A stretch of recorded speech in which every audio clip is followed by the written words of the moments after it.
এটা মূলত হলো কাপড়ের মার্কেট। মূলত সন্ধ্যা 7টার দিকে আমরা আগুনের খবরটা পাই।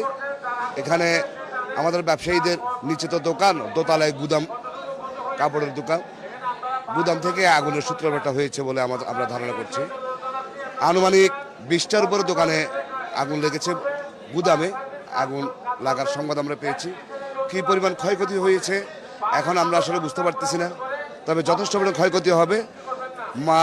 আগুন দাউ দাউ করে জ্বলছে না, বাট আগুনের একটা লেলিয়ান শিকাটা নাই, আগুন সাদা ধোয়া আছে, তার মানে আগুন ভেতর এখনো আছে। আর ওখানে পানি পড়েছে, এই মালমালগুলো নষ্ট হয়ে যাবে, অনেক টাকার ক্ষতি হবে। কাপড়ের 3 পিস শাড়ি, এইসব কাপড়ের অর্থাৎ ঈদ পূর্ববর্তী যে পূর্ববর্তী কালেকশনের এই জিনিসগুলো। আসলে 7টা থেকে, আমি যদি বলি 7টা থেকে আগুনটা লেগেছে। আমাকে যখন আমি সভাপতি হিসাবে টেরিবাজার ব্যবসায়ী সমিতির আমাকে বলার সাথে সাথে আমি ফায়ার সার্ভিসকে ফোন করি এবং বিদ্যুৎ সেক্টরকে অনুরোধ করি বিদ্যুৎ বন্ধ করার জন্য। এবং আমাদের সমিতির কর্মকর্তারা, ব্যবসায়ীরা এখানে প্রথমে যে যতটুকু পারছে গ্যাস মেরে, পানি মেরে এগুলা নিয়ন্ত্রণ করার চেষ্টা করছে। এখানে প্রায় 20-25টা গুদামে আগুন লাগছে। আপনারা জানেন আজ 15 রমজান, ঈদ উপলক্ষে টেরিবাজার ব্যবসায়ী সমিতির আওতাধীন যত মার্কেট দোকান আছে, এটা হলো ঈদমুখী একটি বাজার, সব কাপড়ের দোকান। অনেক অনেক টাকার ক্ষয়ক্ষতি হয়েছে, কোটি কোটি টাকার জিনিস। আগুন এখনো পর্যন্ত নিয়ন্ত্রণ আসছে সেটা আমি এখনো বলতে পারি না, কারণ আপনারা দেখতে পাচ্ছেন এখানে গুদাম থেকে ধোঁয়া বের হচ্ছে। ফায়ার সার্ভিস পানি মেরে, গ্যাস মেরে তাদের কাজ অব্যাহত রেখেছে। আমরা আশা করব বাইরের মানুষ যাতে ডিস্টার্ব না করে। এখানে আমাদের অনেক ক্ষয়ক্ষতি হয়েছে, আমরা একটু পরে ক্ষয়ক্ষতির পরিমাণটা আমরা বুঝতে পারবো। আমরা ফায়ার সার্ভিসকে আমরা ধন্যবাদ জানাই। এখানে এখন একটু সুস্থ হয়েছে, এখন আগে বেরিয়েছিল, এখন মূল জায়গায় পাইছে। এখন কিসে আগুন লাগছে? এগুলো তারে তারে শর্টকে লাগছে মনে হয়, আমরা দেখি নাই। এখান গেছে সবাই, এই তো 8-9টা হবে।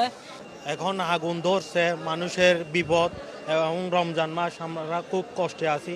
এখন আমরা দেখি কত সহজে কেমনে সমাধান করা যায়। এখন ফায়ার সার্ভিস কর্মী আসছে, সবাই আসছে, যৌথ টিম আসছে, সবাই মিলে কাজ করতেছে। যত তাড়াতাড়ি সম্ভব, হয়তো আশাবাদী আমরা খুব শীঘ্রই আগুন বন্ধ হয়ে যাবে।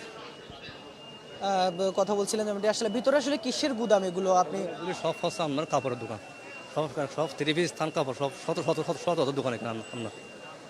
বলেন এখন কি অবস্থা ভিতরে? এখন মোটামুটি কি পরিমাণ ক্ষয়ক্ষতি হতে পারে? এই যে ব্যবসায়ী যারা ঈদের আগ মুহূর্তে অনেক মালামালি তো তুলেছে, আমরা লক্ষ লক্ষ টাকার মালামাল নিয়ে এখানে আমরা উপস্থিত, আমরা এখানে ইয়ে করছি। এই মালামাল ক্ষতিপূরণ সাধন করতে অনেক কষ্ট হবে। আজকে আমাদের রমজান 14-15 রমজানের মধ্যে লক্ষ লক্ষ টাকার বিক্রি হওয়ার কথা, কিন্তু এই জায়গার মধ্যে হঠাৎ করে আল্লাহর কি রহমত, হঠাৎ আগুন ধরে যাওয়া, সব ছিন্ন বিচ্ছিন্ন হয়ে গেছে। বললাম মানে ক্ষতির পরিমাণ বলা যাবে না।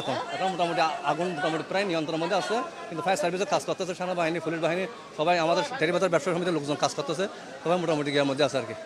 এখানে কাপড়ের গুদামি, এখানে মনে করেন যে কিছু কটন কাপড়ের আছে, কিছু এই ডেকোরেশনের কাপড়ের আছে, অনেক রকমের গুদাম আছে এখানে। এখানে তো অনেক রকমের ক্ষয়ক্ষতি হয়ে গেছে দেখা যাচ্ছে।